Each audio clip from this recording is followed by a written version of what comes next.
C'est parti pour ce lundi à Nairobi. On parle du troisième round des consultations avec les groupes armés congolais. À l'ouverture, ces assises ont connu la participation des chefs d'État du Kenya, du Burundi et du facilitateur Uhuru Kenyatta. Le président de la République démocratique du Congo y a participé par visioconférence. S'adressant directement aux participants, Félix Tshisekedi leur a dit que ces troisièmes consultations constituent une opportunité pour chacun d'eux de s'inscrire sur la voie de la paix et du développement. Et s'agissant de la participation du M23 à ces pourparlers, le chef de l'État congolais a soutenu que le gouvernement ne cédera ni au chantage ni aux prétentions illusoires des terroristes sous manipulation étrangère et qui n'ont pour choix que de s'engager dans la stricte ligne édictée par les communiqués finaux du mini-sommet de Luanda.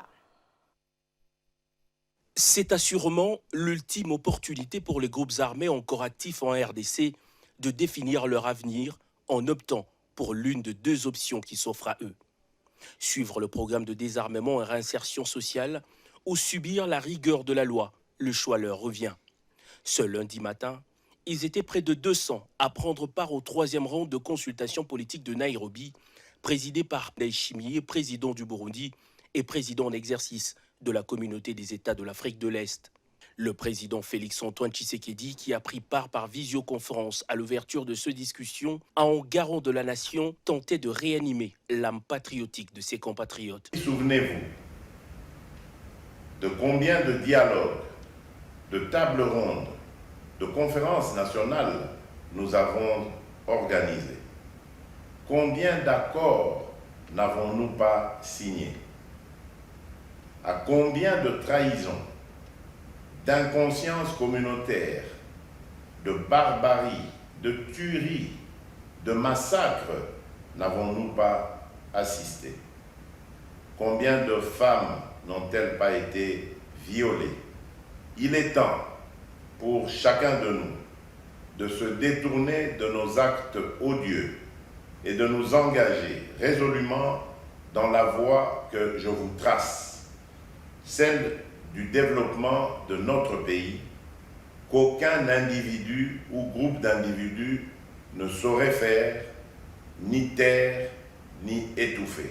Cette discussion avec les représentants des groupes armés et la société civile de province de l'Est du pays devrait aboutir à une feuille de route pour formaliser la cessation définitive des hostilités et intégrer le PDDRCS qui, contrairement à l'ancienne vision, se fonde sur une approche du désarmement et démobilisation en mettant un point d'honneur sur les relèvements communautaires, suivant laquelle la réinsertion des ex-combattants se fait dans une logique de cohésion sociale au sein des communautés et non au sein de forces armées de la République.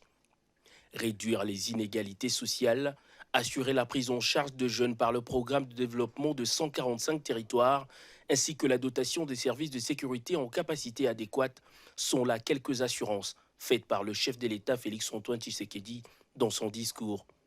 Concernant le cas de rebelles du M23, le commandant suprême reste ferme.